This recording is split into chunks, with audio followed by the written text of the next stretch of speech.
Lalu Islam itu mengajarkan aksiru min dzikri hadhimil ladzat, kamu harus banyak ingat mati. Tapi uniknya Islam itu menyuruh ingat mati itu disuruh justru semangat hidup, karena kita butuh bekal itu. Jadi kalau kamu ingat mati itu jangan terus loyo, terus nunggu takdir mati, itu enggak, malah disuruh semangat. Nah, tenaga medis semangat mengobati pasien, yang pasien juga semangat mensupport dirinya supaya punya keberanian hidup. Orang Jawa nunggoni anak, nunggoni putu. Kalau saya sebagai kiai ya nunggoni santri, nunggoni umat. Jadi ingat mati itu justru dengan cara mencintai hidup, karena hidup ini adalah bekal kita untuk sanggup ketemu Allah Subhanahu wa taala. Bismillahirrahmanirrahim. Allahumma sholli wa sallim wa barik ala sayyidina Muhammadin wa ala alihi wa sahbihi ajmain. Amma ba'du. Yang sangat kita hormati bersama Direktur RSUD Rembang, Bapak Dr. Agus, tadi juga beberapa dokter spesialis, karyawan dan semuanya. Sebelumnya saya juga mengucapkan terima kasih atas pelayanan ibu kami. Beliau gerak di sini sampai 22 hari bulan Syakban, sampai wafat juga di sini, dan kami sebagai keluarga sangat terima kasih atas semua pelayanan dan pengabdian tenaga medis di sini. Sebetulnya RSUD itu sudah sopan lah, datang ke kita mintanya ngaji virtual. Gara-gara sopan tuh saya kok jadi ingin sopan juga. Akhirnya saya yang datang ke sini. Biasanya yang lembaga-lembaga besar itu agak-agak enggak sopan itu, ngatur-ngatur orang. Ini kok baik gitu. Padahal BPK ngajinya di saya, lembaga negara. Kemenku pernah ngaji di saya virtual, tapi RSUD kok kayak kasihan, jadi saya kok terus iya, jadi hakul jar kira-kira itu karena tetangga itu. Tapi niat saya ya tidak baik-baik banget, sambil jalan-jalan kok dekat jadi. Tapi begini ya, saya akan cerita versi kiai ya. Kalau versi medis Anda lebih tahu. Kalau versi kiai itu kematian itu dianggap hal yang sebetulnya ada versi kiai ya, semua orang tahu lah pasti mati itu. Cuma inginnya mati itu kan macam-macam. Inginnya ya setelah kaya, terus setelah mapan, terus menangi anaknya mapan, cucunya mapan gitu. Terus itu pun sebetulnya ada siap mati juga, tapi ya tetap mati gitu. Jadi saya punya cerita, saya akan cerita yang lucu-lucu ya supaya enggak tegang ya menghadapi kematian. Dulu itu kroni itu ya sudah ada. Jadi Nabi itu ya punya kroni, tidak hanya pejabat. Nabi itu punya kroni. Nabi Sulaiman itu bisa terbang gitu. Ya mulai dulu manfaatkan angin. Jadi angin itu mulai dulu memang luar biasa dimanfaatkan. Orang sekarang mulai tenaga angin, pakai rem angin, mulai dulu angin itu luar biasa. Nah itu teman dekatnya Nabi Sulaiman tuh ya agak sopan tuh bilang gini, itu Pak Nabi itu kalau nanti ada malaikat Israel saya pinjam anginnya supaya tidak bisa ngejar saya katanya. Jadi mulai dulu tidak hanya pejabat, Nabi pun ya punya teman yang agak-agak gimana itu. Suatu saat malaikat Israel disuruh nyabut orang, misalnya namanya siapalah, nanti saya sebut ada yang tepaan sama nanti tersinggung ya, semuanya siapa gitu. Yang jelas namanya ada Agus, tidak Bambang karena bahasa Arab itu orang ini cabut di India gitu. Nabi Sulaiman kira-kira ya di Palestina kira-kira itu. Si orang ini ternyata di dekat Nabi Sulaiman. Nah karena Nabi itu kan orang hebat lah, sehingga malaikat ya kadang silaturahim ke para nabi. Israel sendiri ya kadang-kadang silaturahim ke para nabi. Silaturahim yang paling enggak disukai ya silaturahimnya malaikat Israel. Datang ke Nabi Sulaiman, sebenarnya niatnya silaturahim. Ternyata ketemu orang itu, kaget malaikatnya. Waduh ini gimana ini? Kok saya disuruh nyabut di India, kok orangnya di Palestina? Nabi Sulaiman kira-kira di kawasan Palestina, di wilayah yang katanya Israel itu. Karena Palestina kita tahu kan, menurut pemerintahan Israel itu wilayah Israel, menurut Palestina pemerintahan apa? Palestina. Tapi Indonesia alhamdulillah sampai sekarang itu nggak mau atau tidak punya hubungan diplomatik dengan apa? Israel. Sehingga kita harus mengistilahkan Palestina untuk warga Indonesia. Kaget malaikat ini, katanya disuruh nyabut di India kok ada di sini. Nah si Kroni ini, si orang yang itu melihat malaikat Israel, entah kenapa kok dia bisa melihat itu, mungkin punya kekuatan tertentu karena dekat Nabi. Kaget dia, malaikat melihat dia karena janggal ya, disuruh nyabut di India kok orangnya di Palestina. Si orang ini melihat malaikat juga takut, malaikat itu punya hawa yang luar biasa. Akhirnya bilang ke Nabi Sulaiman, ya Nabi Allah, tolong pinjemin saya angin untuk saat ini juga saya bisa terbang ke India. Dipinjemin sama Nabi Sulaiman. Akhirnya orang itu sampai ke India, dikira angin itu sudah segala-galanya sampai India. Terus malaikat senyum, seneng dia.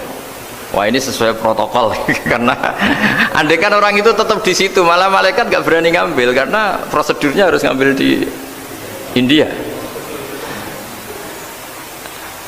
Jadi andai kan dia tetap diam di situ, sebenarnya malah gak masalah karena gak sesuai apa panduannya harus di, karena dia terbang di India, malaikat itu nyusul ya terus diambil karena sesuai apa? Saya sesuai perintah harus memang diambil di India. Nah, kemudian saya kan memang dipesenin untuk memperkuat apa ya, nakes, teman-teman semuanya lah pasien. Tapi saya cerita dimulai dari yang seperti ini saya sengaja karena memang ya hidup itu seperti inilah. Pasti kita semua akan mengalami kematian. Cuma inginnya kita ya hidup itu ya sehat ya, terus kalau mati itu ya tidak punya utang karena berat nanti utang itu. Saya tidak tahu fikihnya itu, kalau utang pribadi itu hisabnya berat, kalau utangnya lembaga itu gimana ya, dihitung salahnya direkturnya apa dihitung salah karyawan yang minta naik apa gaji. Saya tidak tahu, kayak utangnya Indonesia itu yang disalahkan itu menterinya apa presidennya apa yang selalu mengajukan gaji 13. Tidak tahu itu, karena di kitab tidak dibicarakan. Yang dibicarakan utang-utang apa? Pribadi ya. Kalau yang utang-utang lembaga negara itu nanti tak tanyakan malaikat auditornya ini gimana cara apa? Itu yang disalahkan menterinya, apa presidennya, apa direkturnya, apa pengajuan proposal itu. Nah singkat cerita itu, kalau ngadepin kematian atau sebenarnya yang ngadepi kehidupan juga kita ini, inna sholati wa nusuki wa mahyaya wa mamati lillahi rabbil alamin. Saya bicara ilmunya kiai, misalnya si A itu sebenarnya sudah ditulis dia mati karena kecelakaan, yang satu ditulis mati karena sepuh, karena tua itu. Yang satu mati karena tersedak, yang satu mati karena ngelindur, mungkin yang satu mati karena tenggelam. Sehingga sebetulnya andaikan kita melihat Lauh Mahfud, kita ini ya naif. Saya berkali-kali ngaji bilang, kadang kita ini takutnya sampai saking takutnya dari motor ngelamun, gara-gara ngelamun gitu. Andaikan malaikat itu kok suka bully, tawain gitu. Kamu catatannya kecelakaan kok yang kamu takuti apa? Covid. Yang sejarah misalnya kita pernah hidup menanamkan kebencian sesama itu terus ke bawah. Anak cucu kita dikandani jogeman cocok wong iku musuh bapakmu mbahmu itu, sehingga anak cucu itu dendamnya diwariskan. Wong dendam kok dia apa? Wariskan. Termasuk utang itu, ketika kita jabat ingin rumah sakit ini mewah, pikirannya kok isdadi aku seleren semikir direktur berikutnya. Itu tidak tahu itu nanti hisapnya ke siapa. Saya ulang lagi ya.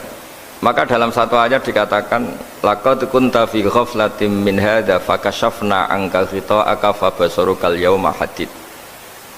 Manusia ketika di dunia itu dianggap tidur itu dengan tanda kutip itu bodoh itu tidak tahu.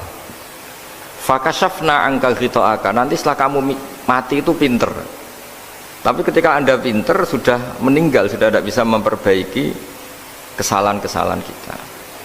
Nah kenapa kita dikatakan sekarang ini tidur? Karena kita ini sering menyaksikan sesuatu yang sebetulnya tidak ada hubungannya dengan kita, tidak ada hubungannya dengan kebutuhan kita. Misalnya kita ngelamun, berkhayal, ingin hidup kaya raya, sejahtera, jabat, orang lain anak buah semua.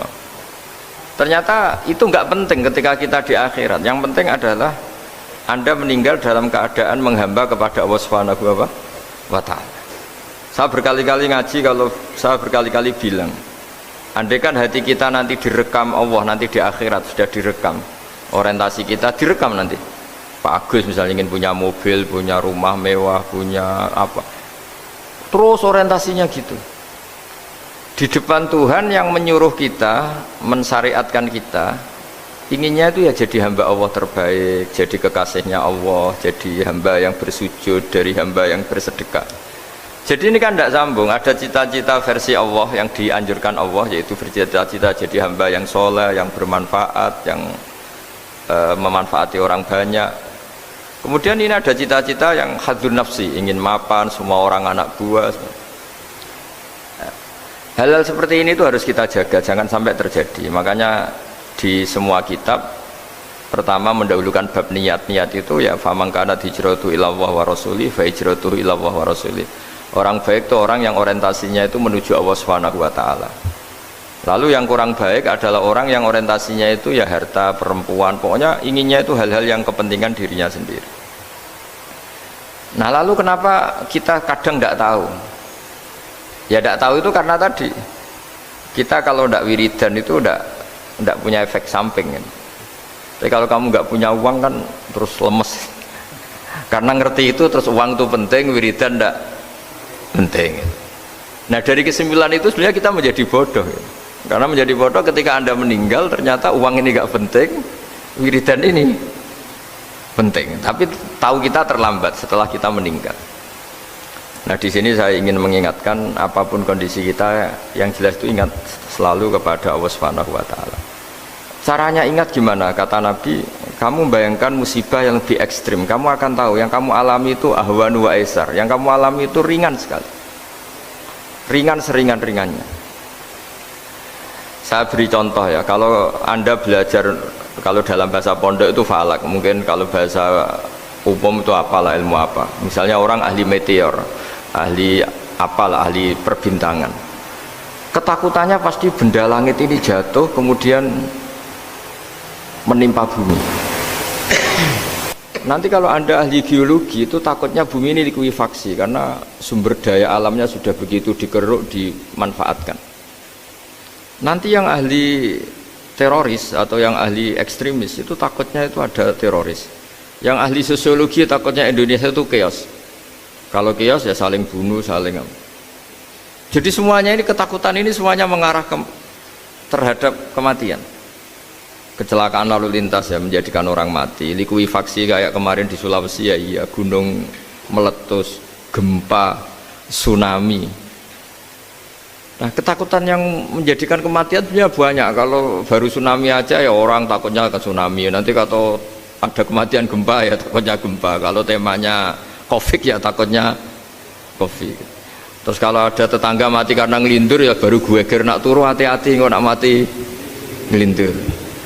Jadi nah masalahnya kan kita tidak tahu, nggak tahunya itu ya tadi takutnya Covid ternyata catatannya itu mati kecelakaan, takutnya kecelakaan ternyata matinya itu ngelindur, kan kita tidak pernah tahu.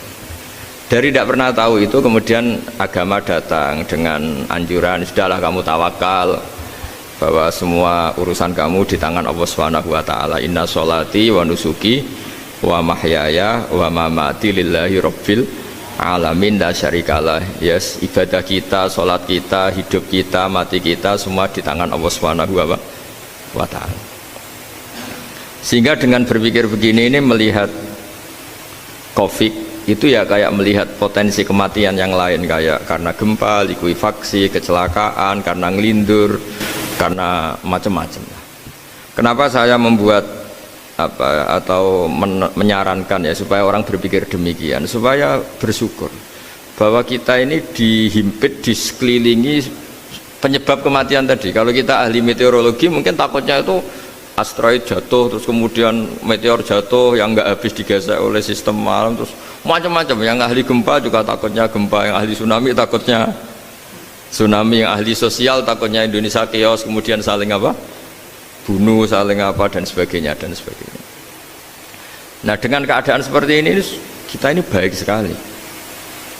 Bukan sekedar baik, baik sekali. Kita tidak mengalami chaos sosial, kita tidak mengalami likuifaksi, kita tidak mengalami benturan benda langit di bumi kita. Karena itu sekali terjadi, bukan 1-2 lagi, tapi habis seluruh Indonesia, mungkin seluruh dunia. Nah, di sini cara Allah membuat kita selalu bersyukur bahwa hal-hal itu tidak terjadi. Jadi ada sebuah ayat yang Allah selalu mengingatkan, A'amintum man fis sama ayyakhsifa bikumul ardo fa idza hiya tamur.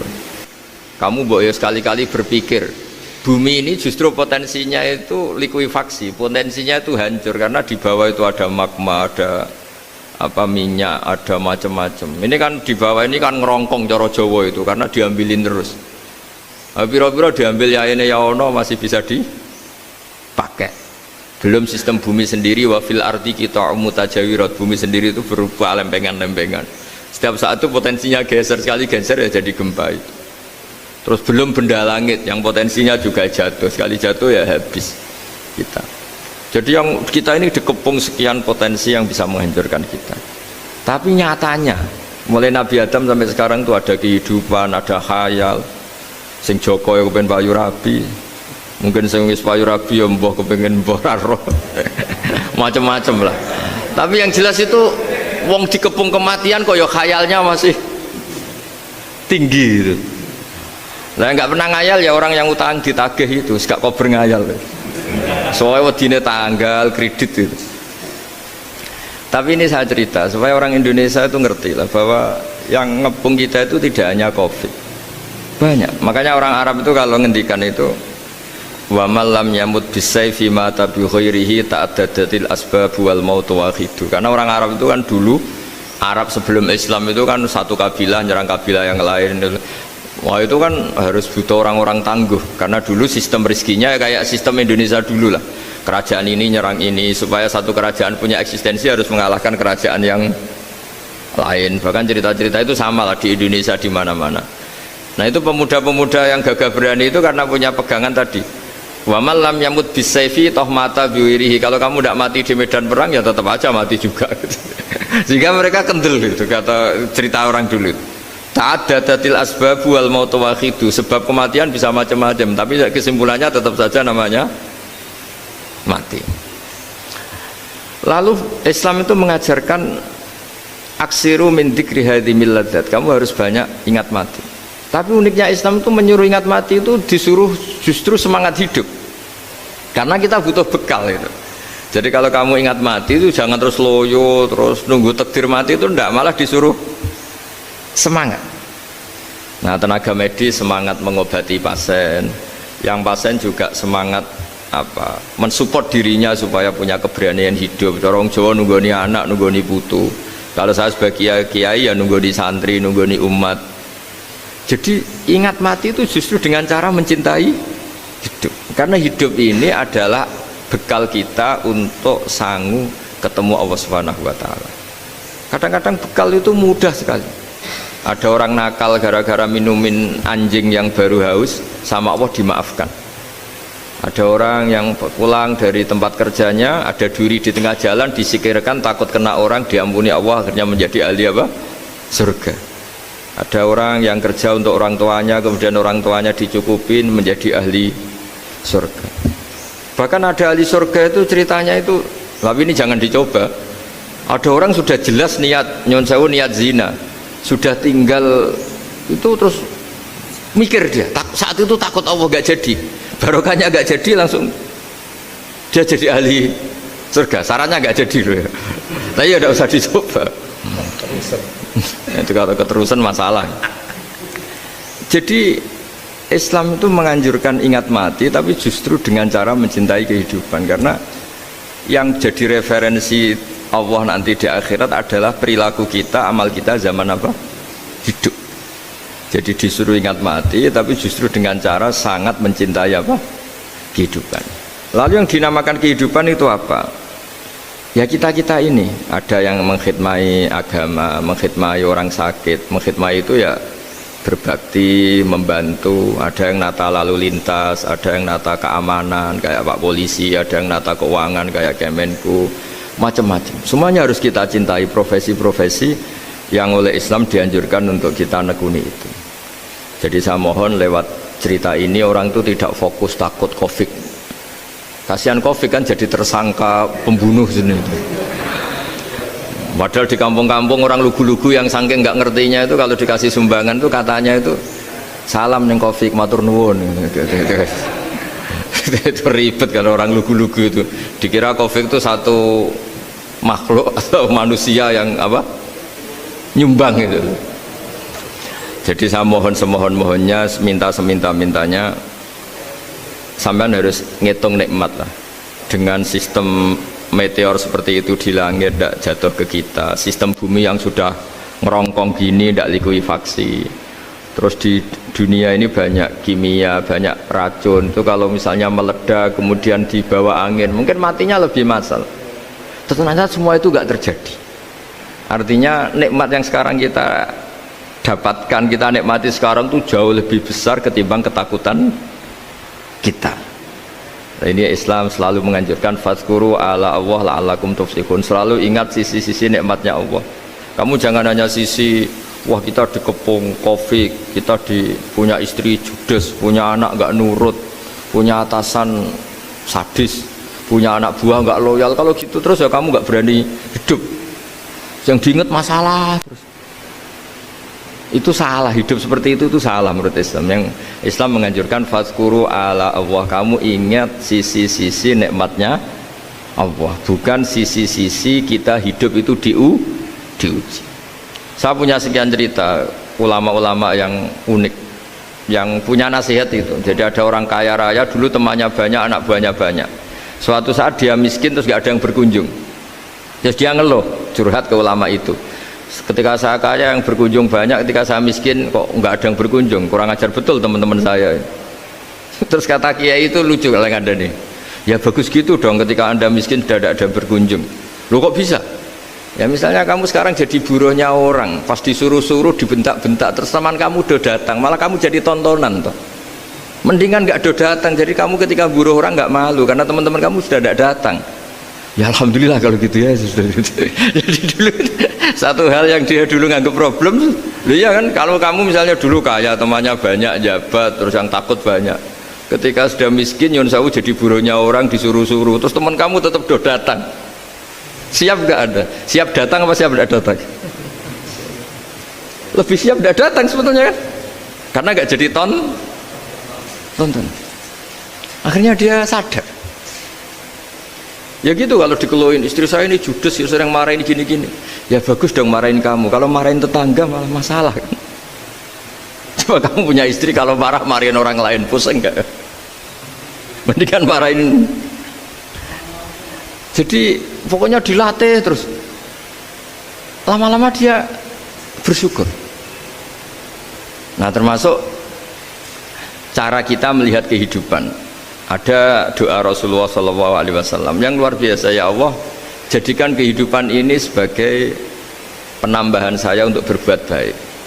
Wal mauta rohatan li min kulli syarrin, kalau saya engkau takdir mati ya anggap mawon ini mati itu berakhirnya semua potensi keburukan saya. Orang itu kan potensinya dua, buruk betul atau potensi buruk. Mungkin sekarang kita tidak korupsi, tapi saja suatu saat kita korupsi. Mungkin sekarang kita tidak salah, suatu saat potensi salah. Dan mati itu mengakhiri itu semua. Makanya saya berkali-kali cerita kalau ngaji, kalau orang-orang alim NU itu kalau ada bajingan mati tetap dia seksa ini baik dia. Itu tetangganya nggak mau semua. Wong bajingan kok darani baik. Tapi kiainya ngotot harus disaksikan kalau ini baik. Akhirnya mereka bilang ya baik-baik. Padahal di hati kiainya sudah tidak bisa garong lagi, tidak bajing lagi. Ya baiklah gitu. Jadi sehingga orang-orang soleh itu melihat hidup itu ya biasa, melihat mati itu biasa, karena hidup adalah sarana kita menambah kebaikan dan mati adalah akhir dari segala keburukan kita atau potensi keburukan kita. Jadi Islam itu mengajarkan kita gimana menghadapi kehidupan, juga gimana menghadapi apa? Kematian.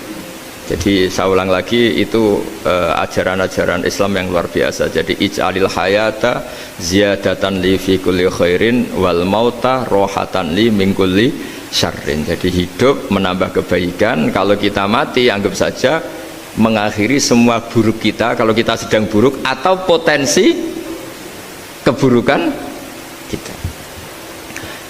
Saya cerita ringan tapi supaya diingat-ingat. Jadi kalau kita yang nekuni, saya tadi kan sudah bilang, kita kiai yang nekuni ilmu itu ya tadi kita agak fokus bicara COVID.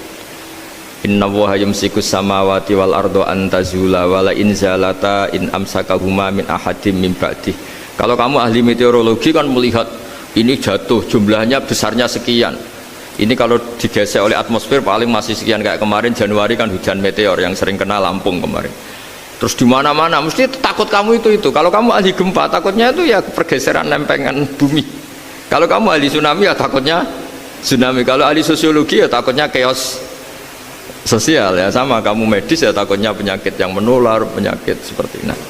Oke, kita sekarang fokus menghadapi COVID dan kita selalu berharap supaya Indonesia terbebas dari COVID dan musibah-musibah yang lain. Ya tadi, apa gunanya terbebas dari COVID tapi chaos sosial kayak apa terus kita. Sehingga Islam selalu mengajarkan harus disyukuri lah bahwa kita sekarang alhamdulillah kita hidup harmonis. Kita kata Mbah Mun Bhinneka Tunggal Ika itu dimentikakno terus yang terakhir masalah air. Air itu sumber kehidupan. Di antara Allah mengingatkan kita adalah kul ara'aitum in asbaha ma'ukum ghoron famay ya'tikum bima imma'in.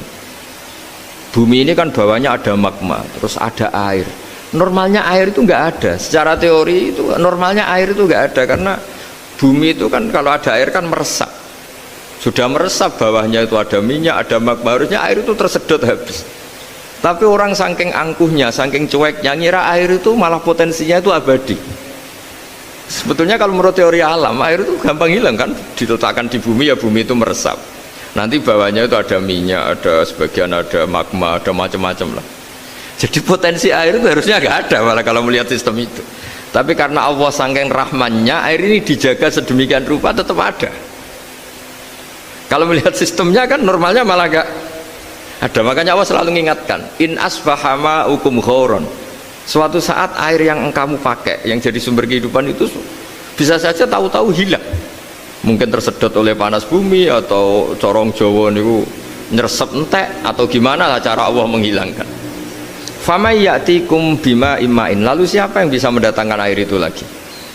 Ini kata para hafid, ini yang kata guru-guru ya, termasuk yang dikatakan Pak Mukhtar ini, nanti orang harus ngendikan menjawab Allahu Rabbul Alamin, hanya Allah sendiri yang bisa mengatur air ini selalu ada. Itu Pak, kalau kamu pikir kan air kamu sokkan di bumi kan mesti langsung hilang, meresap ke bumi. Bumi ada bawahnya lagi, ada bawahnya lagi, dan mungkin bukan yang paling bawah mungkin magma, harusnya itu nggak ada. Tapi Allah saking sayangnya mengatur sistem, air itu ada dan tersedia. Tapi ketika orang terlalu cuek dan angkuh sampai lupa syukur tersedianya apa? Air itu Allah mengingatkan, disuruh bayangkan, kul ara'aitum, coba bayangkan kalau in asbaha ma'ukum ghoron. Tadi kan ada khataman ya, saya ikut, terima kasih. Bayangkan kalau air suatu saat itu ghoron menjadi hilang. Famay ya'tikum bima imma'in. Jadi saya tidak bisa spesifik memberi nasihat tentang COVID karena ya tadi yang bisa membunuh kita ini banyak ya, tsunami ya bisa bunuh, gempa bisa bunuh, likuifaksi bisa bunuh, jatuhnya benda lain kita bisa bunuh, takut tanggal utang kaget ya bisa bunuh macam-macam, semacam-macam lah, ngelindur ya. Kemarin mudik aja, yang sebelum tertata rapi aja mudik aja berapa kemarin, kalau ada apa mudik lebaran yang tahun berapa, 3 tahun yang lalu apa 4 tahun yang lalu dulu. Jadi saya mohon, ketakutan kita adalah yang hakikat adalah takut jadi hamba yang tidak baik. Itu yang harus jadi ketakutan sejati. Takut kita di mata Allah tidak jadi hamba yang baik sehingga kita jauh dari Allah Subhanahu wa ta'ala. Karena cita-cita terbesar kita dan cita-cita terbaik kita adalah jadi hamba yang diridhoi Allah Subhanahu wa ta'ala. Sebaliknya ketakutan kita sejati adalah takut su'ul khotimah, takut jadi hamba yang tidak baik. Kita inginnya adalah assalamu alaina wa ala ibadillahis sholihin. Yang berhak mendapat keselamatan dunia akhirat adalah orang-orang atau hamba-hamba yang soleh. Ya tadi untuk menjadi soleh itu gampang di Islam itu. Tenaga medis nolong pasien ya ibadah, pasien husnudzon sama dokter ya ibadah, mengelola hidup, ingin hidup ya ibadah, anak ngurus istri, istri ngurus, pokoknya anak yang ngurus keluarganya juga ibadah. Semuanya itu di Islam itu asal tidak maksiat itu dianggap apa? Ibadah. Dan untuk orang menjadi kekasihnya Allah kayak tadi, ada orang yang karena ngerawat hewan dijadikan walinya Allah, menghilangkan apa duri atau pengganggu di jalan jadi kekasih Allah. Itu cerita-cerita itu semuanya ringan. Bahkan tadi ada yang cerita sekedar ingin maksiat dan tidak jadi. Dalam Islam itu kan gitu, orang yang merencanakan maksiat kemudian tidak jadi, itu ditulis pahala. Jadi gampang sekali untuk menjadi orang soleh dalam apa? Islam. Kalau tidak bisa itu semua, kata Nabi, takufus syarroka anin nas fa inna sadaqatun minka ala nafsik. Kalau tidak bisa berbuat baik sama orang lain, yang penting tidak mengganggu orang lain. Terus kan enak turu ning omah ngelamun bengak-bengok dhewe aja banter-banter, tapi nak bengok-bengok banter-banter kan ganggu tonggo. Itu asal tidak ganggu orang lain. Takufus syarroka anin nas. Kamu jangan sampai efek buruk kamu berakibat pada orang lain. Itu juga fa inna sadaqatun minka ala nafsik. Itu ya bagian dari sedekah kamu. Taruh saja misalnya kalau secara ilmu medis, misalnya kita ini kok dinyatakan positif COVID, secara ilmu medis nggak boleh ketemu orang lain, terus kamu diisolasi. Kamu niatin ketika diisolasi itu tidak menularkan bahaya kepada orang lain. Itu juga ibadah. Jadi ibadah itu gampang sekali, mudah sekali. Karena agama ini yuridu wa bikumul yusra wala yuridu bikumul usra. Agama ini mudah bukan sulit. Ya, mohon maaf tadi saya nggak bisa datang yang jam 11 karena saya tadi malam hormat di Jogja, acara 7 harinya Kiai Jatabek, tadi pagi baru datang. Tapi saya mohon pokoknya yang seneng ya, hidup itu yang seneng, diberi kesempatan hidup sampai sekarang itu yang seneng. Jangan karena teman kamu meninggal terus akan-akan ini teman saya meninggal, paling saya besok. Kok kamu tahu? Nyatanya besok hidup lagi, besoknya ya hidup lagi, sampai sekarang ya masih hidup. Sudahlah, mensyukuri yang ada. Jadi sudah saya mohon, syukur itu penting. La in syakartum lazidanakum. Justru dengan kita syukur itu insya Allah segalanya akan tambah baik, tambah apa? Baik. Nggih, matur nuwun, ngapunten ingkang kathah. Assalamualaikum warahmatullahi wabarakatuh.